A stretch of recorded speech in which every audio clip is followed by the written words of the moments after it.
Udah? Silet. Selamat siang Bu Dia, gimana kabarnya hari ini? Selamat siang Bu Sinta. Alhamdulillah baik Bu Sinta. Oke, semoga hari ini semua baik ya, meskipun kondisinya hujan, tetap sehat-sehat ya. Betul sekali Bu Sinta, walaupun hujan setiap hari, pulang sekolah kehujanan, tapi harus menjaga kesehatan, pinter-pinter kita supaya kita bisa melaksanakan petugasan kita dengan baik. Ya, jadi guru itu tetap harus semangat, tetap jaga kesehatan, semuanya harus luar biasa ya seorang guru. Karena ketika kita terkendala kesehatan sedikit, udah tuh deretannya banyak sekali. Iya, nanti bisa merepotkan teman-teman yang lain, anak-anak juga nanti tidak dibersamai dengan baik seperti itu. Oke. Baik Bu Dia ya, kalau saat ini kita akan melakukan, sebelum kita melakukan coaching hari ini, saya akan menanyakan beberapa hal sebagai observer ya, karena hari ini saya akan harus mengamati Ibu dalam melaksanakan coaching di siang hari ini. Nah, pertama-tama kita mau berdiskusi tentang rubrik penilaian nih, rubrik penilaian yang akan kita lakukan ya Bu Dia ya. Nah, pada coaching hari ini itu coach dan coachee itu akan saya amati gitu, dan sesuai nggak dengan nilai penilaiannya. Nah, ini Bu Dia sudah pegang belum ya? Belum Ibu? Saya pikir sudah pegang. Ini ya penilaiannya yang bisa biasa nih ya. Baik, gitu. Jadi sebenarnya sih pada proses coaching itu kan ada beberapa hal ya yang mesti diperhatikan, yang harus kita perhatikan gitu kan. Mungkin Bu Dia masih ingat kira-kira apa saja sih yang mesti diperhatikan dalam proses coaching pada siang hari, atau kalau ketika kita melakukan coaching itu apa saja sih yang mesti yuk kita ingin bersama-sama ya. Oke, baik Bu Sinta, untuk proses coaching saya pada hari ini ada 3 hal yang menjadi prinsip dalam coaching saya. Yang pertama adalah kemitraan, yang kedua proses kreatif, dan yang ketiga memaksimalkan potensi. Seperti kita tahu bersama bahwa prinsip yang pertama adalah kemitraan. Ada hubungan setara ya antara coach dan coachee, tidak ada hubungan otoritas mana yang lebih senior gitu atau yang lebih baik atau yang lebih pintar, tapi kita mengedepankan prinsip setara antara coach dan coachee. Kemudian yang kedua adalah proses kreatif, kita membantu coachee untuk menemukan ide-ide baru yang ada dalam pikirannya, dan tentunya memaksimalkan potensi si coachee agar nanti ide baru tersebut dapat diwujudkan dalam rencana aksi nyata untuk perubahan dalam sekolahnya ataupun di lingkungan sekitar si coachee itu. Baik, saya sangat sepakat sekali ya Bu Dia. Jadi memang ada 3 prinsip itu yang mesti kita perhatikan, bahwa ketika kita melakukan sebuah coaching itu kita harus ingat bahwa coach itu adalah mitra kita. Jadi coach itu bukan orang yang sudah tahu, orang yang lebih segalanya, bukan, tapi satu mitra gitu kan. Dan juga sepakat juga tentang proses kreatif ya, karena sebenarnya ketika kita melakukan coaching itu proses kreativitas keduanya itu akan muncul baik dari coaching sendiri ataupun dari coach. Kemudian memaksimalkan potensi. Nah, itu saya juga sangat sependapat. Prinsip itu memang harus kita pegang tiganya karena itu saling berkaitan, dan itulah hal yang mesti kita kembangkan ketika kita melakukan sebuah coaching ya gitu. Apalagi sebagai coach itu prinsip itu harus kita pegang gitu. Nah, baik. Ada beberapa pertanyaan yang akan saya ajukan kepada Bu Dia ya sebelum kita melakukan proses Bu Dia melakukan proses coaching gitu. Yang ingin saya tanyakan, yang pertama adalah kompetensi apa sih yang ingin Ibu kembangkan sebenarnya pada coaching hari ini? Baik Bu Sinta, untuk proses coaching kita pada hari ini ada 3 hal yang saya kembangkan. Adalah yang pertama kehadiran penuh, kemudian yang kedua mendengarkan aktif, dan memberikan pertanyaan yang berbobot. Bu Sinta, untuk ketiga kompetensi ini memang sulit ya, atau memang harus belajar terus. Yang pertama adalah kehadiran penuh. Kita ini dalam coaching ini antara coach dan coachee memang benar-benar fokus meninggalkan sementara aktivitasnya atau permasalahan lainnya. Kita fokus ke permasalahan ini supaya bisa menemukan solusi yang terbaik. Kemudian yang kedua adalah mendengarkan aktif. Nah ini juga susah saat ini bisa mendengarkan aktif, bisa menjadi pendengar yang baik, karena selama ini kan pengennya kita aktif berbicara, kadang kita inginnya tampil gitu ya, tapi ketika diposisikan menjadi pendengar yang baik, pendengar yang aktif itu memang agak sulit dan memang harus belajar terus. Kemudian yang ketiga adalah memberikan pertanyaan yang bobot. Ini juga tidak kalah penting dan tidak kalah sulitnya juga, karena ini perlu pemikiran bagaimana kita melihat situasi kondisi coach ini juga.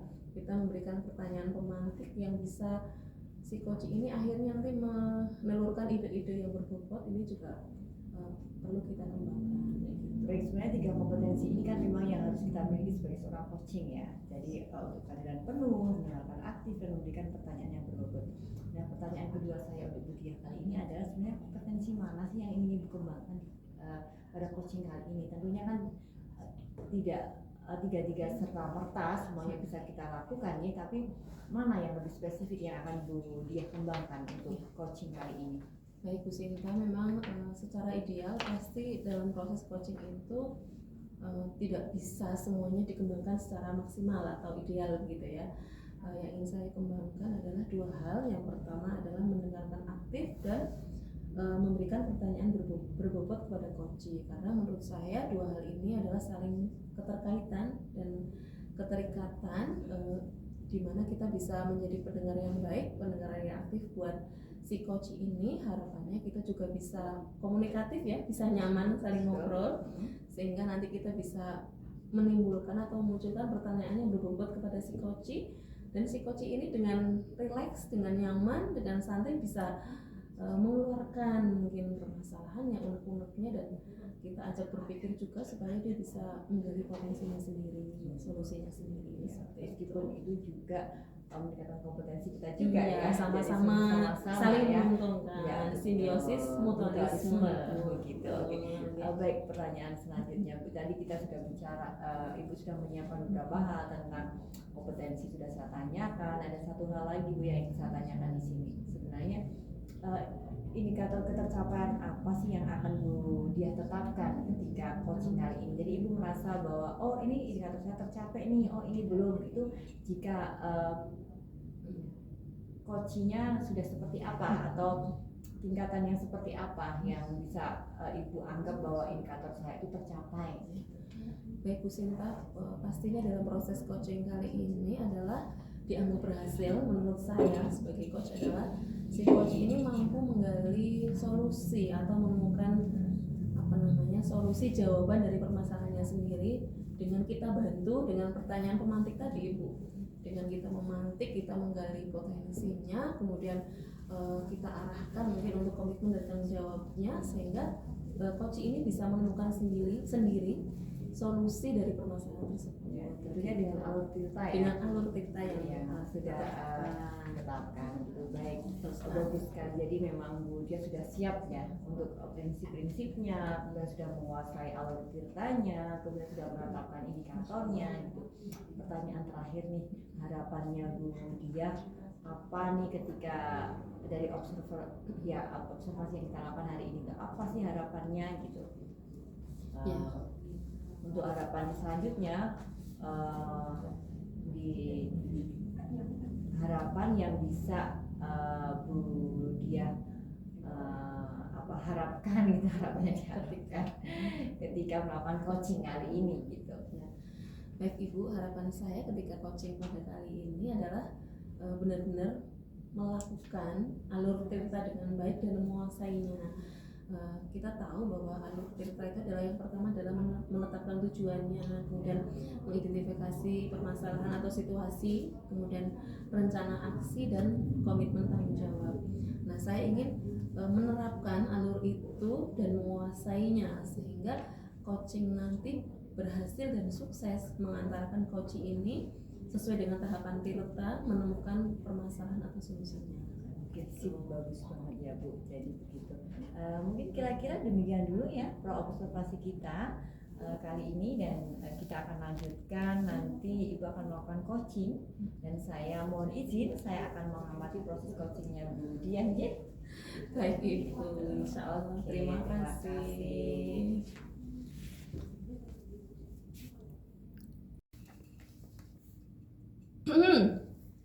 Selamat pagi Bu Ika. Selamat pagi Bu Dia. Assalamualaikum. Waalaikumsalam Gimana kabarnya, Bu? warahmatullahi wabarakatuh. Alhamdulillah sehat Bu Dia. Sudah Bu Dia makan bagaimana? Sehat toh? Alhamdulillah. Sudah makan siang Ibu? Sudah kekenyangan ini Bu. Beli soto atau bakso di kantin? Iya, pokoknya satset das-des seger-seger. Jos sak sambele Bu. Iya betul, karena Biar tadi- kemepiang ya toh. menengani anak SD ya Bu ya, kelas 4 ya Bu ya. Iya, Jadi ini kelas 4 Bu, harus pendampingan lumayan. luar biasa Bu ya. 35 anak. Kuncinya energinya harus Iya. full, powerful begitu. Iya. Baik Bu Ika, kemarin sepertinya waktu kita bertemu Ibu ada yang ingin disampaikan atau diceritakan oleh Bu Ika ya? Iya Bu, saya tuh agak sedikit kayak apa ya, melihat situasi kondisi di sekolah kita itu, saya itu merasa kayak apa ya, kok teman-teman saya itu pada kurang bersemangat. Dalam artian itu yang saya jadikan tolak ukur itu terus diri saya. Selama ini saya melihat kok teman-teman saya itu kalau ngajar itu kok koyo ming sak penake dhewe, dalam artian sebenarnya kita bisa lebih dari itu, tapi kok ngajarnya cuma pakai cara zaman dulu ya, seperti waktu saya sekolah. SD. Jadi Sekarang sudah ceramah berapa puluh tahun konvensional itu ya gitu. Bu ya. Padahal sebenarnya banyak sekali yang bisa dikembangkan. Tepuk-tepuk saja tidak. Jadi kayak semacam anak-anaknya itu kayak monoton, tidak bersemangat gitu loh. Itu yang saya lihat. Jadi kan karena saya di kelas, saya itu kelas 4, kemudian kita kelasnya paralel atau Bu. Nanti saya lihat kok teman sebelah saya itu kok tidak seperti saya gitu, sehingga itu menyebabkan sebuah kesenjangan. Jadi murid-murid saya itu terus, Bu kok di sana diem anteng-anteng ya Bu, kok sepen-sepen, terus kemudian kelas sebelah itu suka nginjen-nginjen di pintu saya, ngungak-ngungak gitu loh, kok kelas sebelah lebih ramai ya, ada apa. Jadi sebenarnya saya sangat prihatin gitu loh. Intinya saya pengen sekali sebenarnya apa yang baik di kelas saya itu saya tularkan Bu gitu loh. Cuman saya kok masih kesulitan gitu loh. Oke.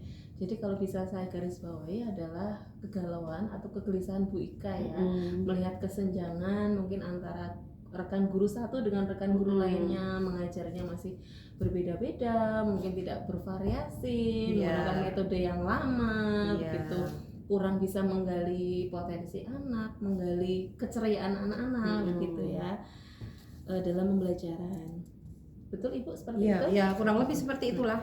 Pokoknya intinya begitu Bu. Baik, tadi Bu Ika sudah menceritakan permasalahannya. Kira-kira ketika pertemuan kita pada pagi hari ini, percakapan kita pada pagi hari ini, Ibu Ika ingin menginginkan apa dalam percakapan ini? Saya ingin ada perubahan Bu yang jelas.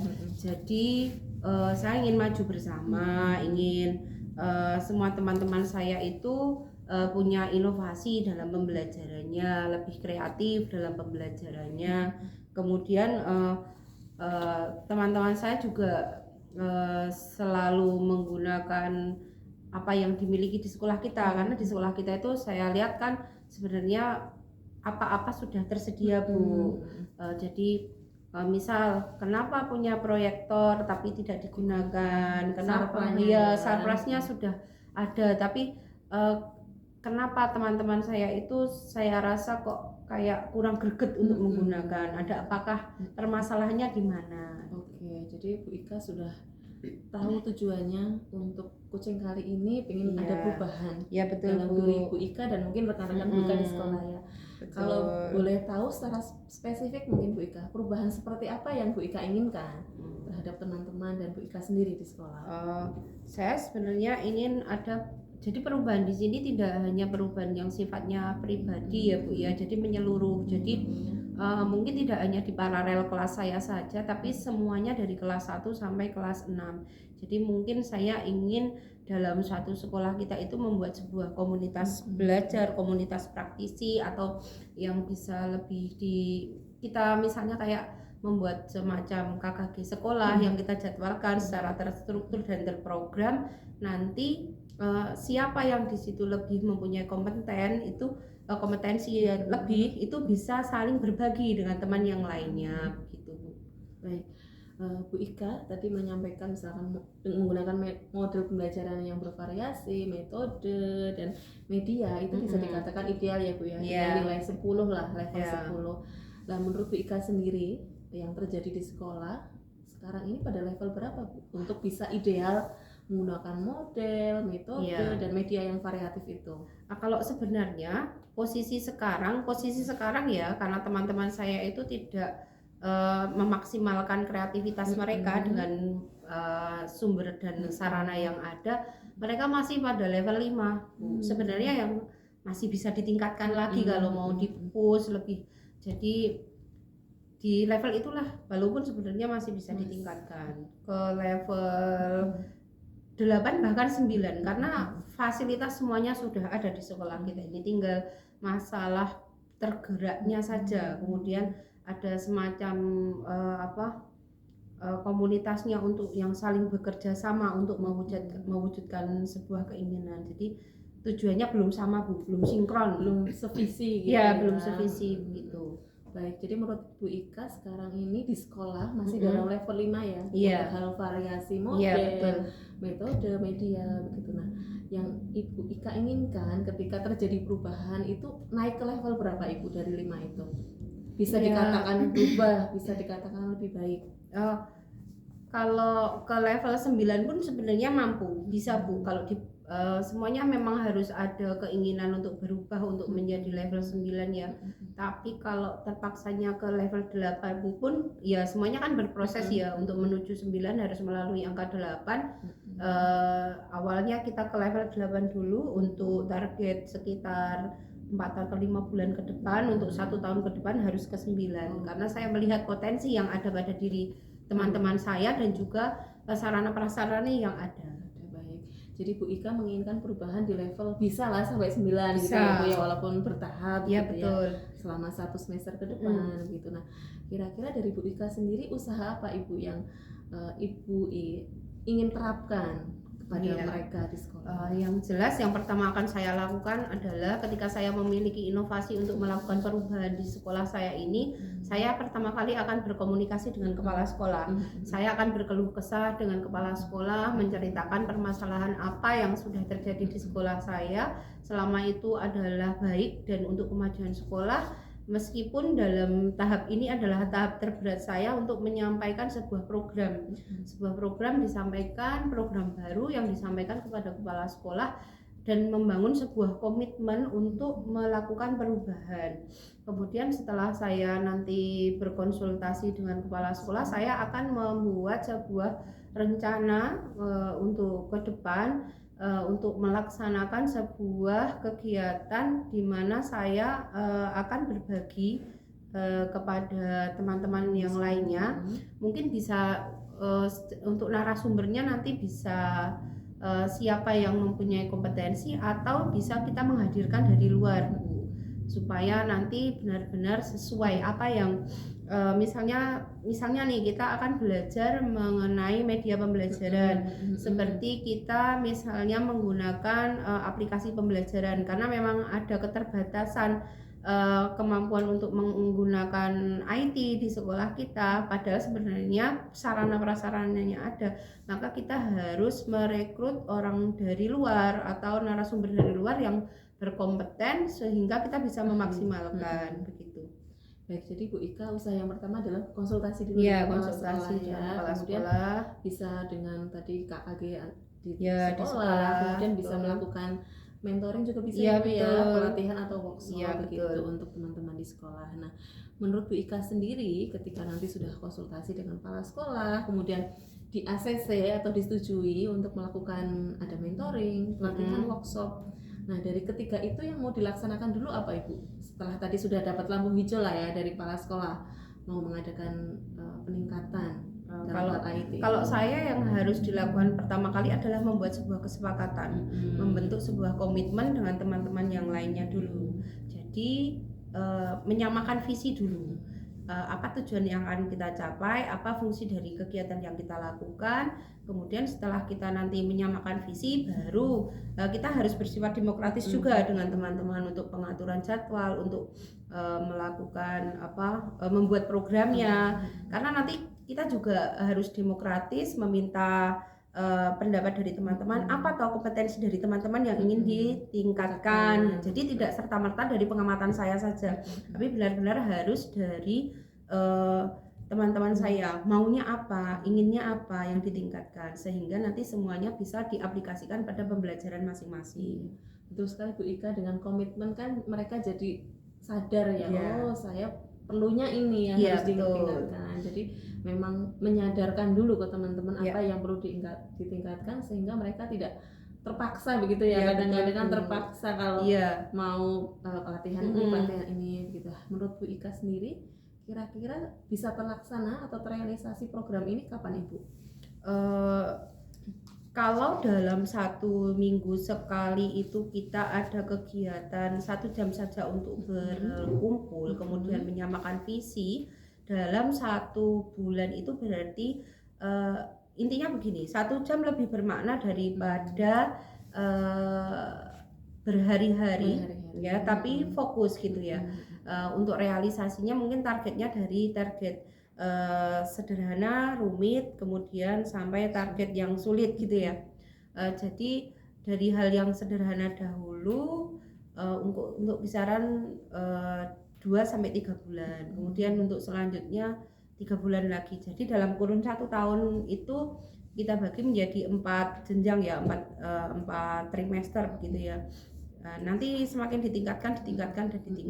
Insya Allah 1 tahun kalau kita konsisten dari awal sampai akhir untuk melaksanakan, semuanya akan tercapai dengan baik. Oke, bagus sekali Bu Ika, sudah paham tadi ya persiapannya, kemudian rencana pelaksanaannya nanti 1 tahun ke depan sudah ada gambaran ya Ibu ya. Baik, kalau sudah ada gambaran, mungkin sudah ada rencana ke depan mau bagaimana. Menurut Bu Ika, percakapan kita kali ini, apa yang Ibu Ika dapatkan? Saya menjadi lebih lega Bu. Dari kemarin saya punya keinginan seperti ini, punya inovasi seperti ini, cuma karena saya belum berbicara dengan orang yang tepat, yang bisa memberikan pencerahan pada saya. Saat ini saya menjadi lebih lega dalam artian saya lebih bersemangat, kemudian saya akan melaksanakan apa yang menjadi pemikiran saya ini, memulai dari tahap awal tadi berkonsultasi dengan kepala sekolah dan seterusnya, sehingga nanti apa yang menjadi harapan dan cita-cita saya ini akan terwujud. Oke, bagus sekali ya Bu Ika sudah mempunyai gambaran nanti proses persiapannya seperti apa, pelaksanaannya seperti apa, dan tentunya ada evaluasinya ya Bu ya, terhadap program-program yang ingin Ibu lakukan di sekolah. Karena sangat penting ya, kalau hanya persiapan pelaksanaan tanpa evaluasi, kadang-kala kita kelupaan di situ ya Ibu ya, untuk evaluasi secara berkala program kita berhasil apa tidak. Gitu, terima kasih Bu Ika untuk kegiatan percakapan kita pada pagi siang hari ini sudah berjalan lancar. Kita cukup sampai sini Ibu, ada yang mau bahas lagi? Sudah cukup Bu. Terima kasih atas waktunya. Semoga nanti apa yang jadi obrolan kita ini menjadi sebuah semangat baru untuk saya dan segera terrealisasi apa yang menjadi harapan saya. Sama-sama Bu Ika, terima kasih sudah berdiskusi dengan saya. Semoga apa yang menjadi gambaran, kemudian persiapan pelaksanaan program di Bu Ika, di sekolah Bu Ika bisa terlaksana dengan baik, dan intinya bisa bermanfaat untuk warga sekolah ya Ibu ya. Semoga terlaksana dengan baik, tetap semangat, jaga kesehatan, karena kesehatan adalah inti dari supaya kita bisa melaksanakan tugas-tugas kita dengan baik. Terima kasih Bu Ika. Saya cukupkan sekian. Assalamualaikum warahmatullahi wabarakatuh. Waalaikumsalam warahmatullahi wabarakatuh. Terjadi kendeleweran yang hakiki. Burung tak pencet, ya Allah. Assalamualaikum Bu Dia. Waalaikumsalam Bu Sinta. Assalamualaikum Bu Ika. Waalaikumsalam Bu. Bu Dia, hari ini tadi sudah melakukan coaching ya. Bu Dia sudah melakukan coaching dengan Bu Ika ya. Betul Dan sekali. tadi saya sudah mengamati berjalan dengan baik. Ya. Ya Bu, alhamdulillah hari ini kita sudah melakukan coaching. Saya coach dan Bu Ika menjadi coachingnya, sudah berjalan dengan baik dan lancar. Baik, baik Bu Dia, sebelum penutupan ya, saya akan menanyakan beberapa pertanyaan dari pengamatan yang saya lakukan di coaching pada siang hari ini antara Bu Dia dan Bu Ika ya. Yang pertama, sebenarnya apa saja sih yang sudah Ibu lakukan ya pada saat melakukan coaching terkait indikator ketercapaian yang diinginkan? Seperti tadi ketika belum melakukan coaching saya sudah tanyakan ini, dan apakah sudah tercapai atau belum, itu indikator yang sudah Ibu tetapkan tadi. Ya.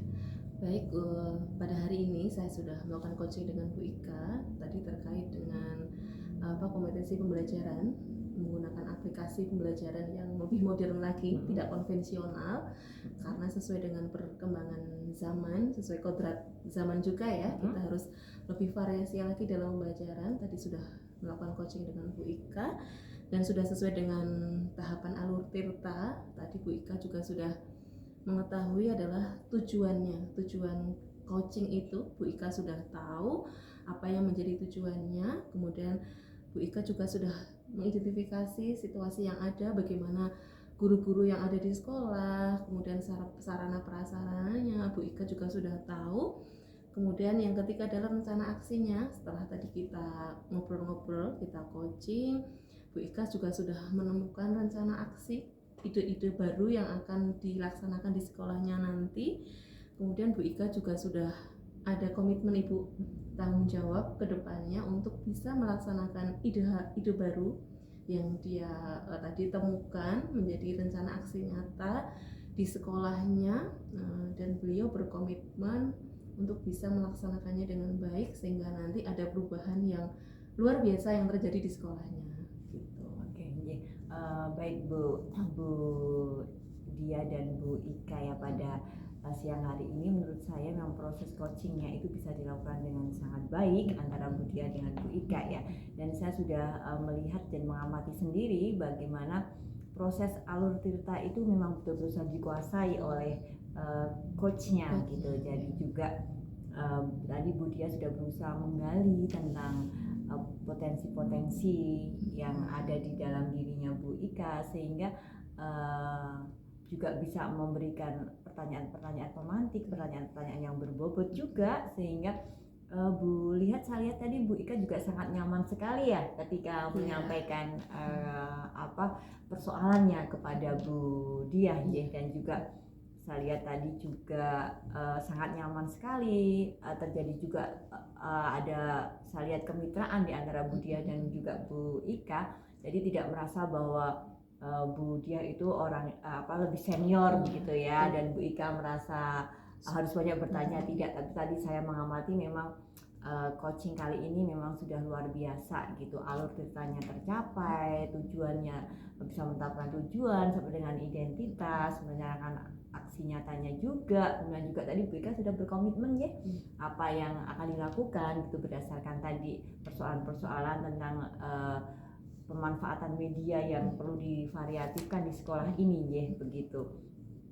Kemudian juga tadi juga saya lihat juga keduanya sudah fokus pada coaching pada siang hari ini ya, juga dengan kondisi kesadarannya penuh, semuanya fokus begitu, sehingga betul-betul coaching kali ini sangat baik gitu, dan saya melihat keduanya sudah bisa